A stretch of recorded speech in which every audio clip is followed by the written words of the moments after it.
नेते अनेक बैठकीला नव्हते। मराठा आरक्षणासंदर्भात बैठक बोलवली राज्य सरकारने, यावरती मुख्यमंत्री उपमुख्यमंत्र्यांनी महाविकास आघाडीवरती निशाणा साधलाय।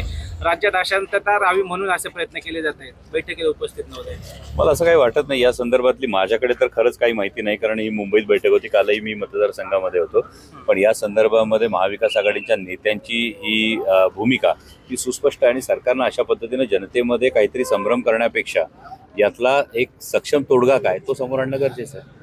मुख्यमंत्र्यांनी खरं तर सर्व राजकीय पक्षांकडनं 12 तारखेपर्यंत लेखी निवेदन मागितलेले आहेत की सर्व राजकीय पक्षांची काय भूमिका असेल अशी त्यांनी त्या पत्रामध्ये मागणी केलेली। माननीय मुख्यमंत्री महोदयांनी ही भूमिका मला वाटतं नवी मुंबईमध्ये जेव्हा त्यांनी जरांगे पाटलांची भेट घेतली त्यावेळी त्याच्या आधी सुद्धा जर ही सविस्तर चर्चा झाली की नाही ठाऊक नाही, परंतु माननीय मुख्यमंत्री महोदयांचाच एक व्हिडिओ जो समोर आला होता, आपण काय बोलायचं आणि निघून जायचं, तर यामध्ये नेमकी काय भूमिका आहे हे सुद्धा समोर येणं गरजेचं आहे आणि यामध्ये सर्व घटकांना योग्य न्याय मिळेल या पद्धतीनं याचा तोडगा निघणं अपेक्षित आहे। महाविकास आघाडी करता राज्यात अशांतता राहावी म्हणून असं प्रयत्न करत असं त्यांनी आरोप केले। या कुठल्याही आरोपामध्ये तथ्य नाही, यामध्ये काय अशांतता कशा संदर्भात महाविकास आघाडींची नेमकी भूमिका काय असणार आहे, कारण महायुतीचं सरकार आत्ता महाराष्ट्रात आहे, त्या महायुतीच्या सरकारनं आधी भूमिका स्पष्ट करणं आहे।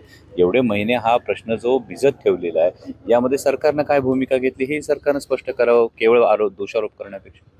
मुंबईच्या 7 रेल्वे स्थानकांची नावं बदलली जाणार आहे, नावं काय ठेवली जातील याची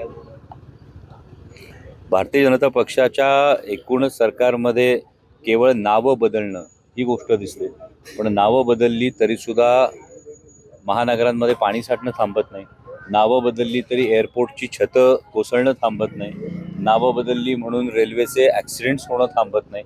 केवळ नावं बदलण्यापेक्षा सर्वसामान्य नागरिकांना योग्य सुविधा मिळणं हे जास्त महत्त्वाचं आहे। महायुती विधानसभेच्या तयारीला लागली, जबाबदारी शिंदेच्या खांद्यावर दिली जाणार असं मला हे तुमच्याकडून कळतं। मला असं कळलं होतं की माननीय देवेंद्रजी फडणवीस यांच्या नेतृत्वाखाली ती निवडणूक लढवली जाणार आहे।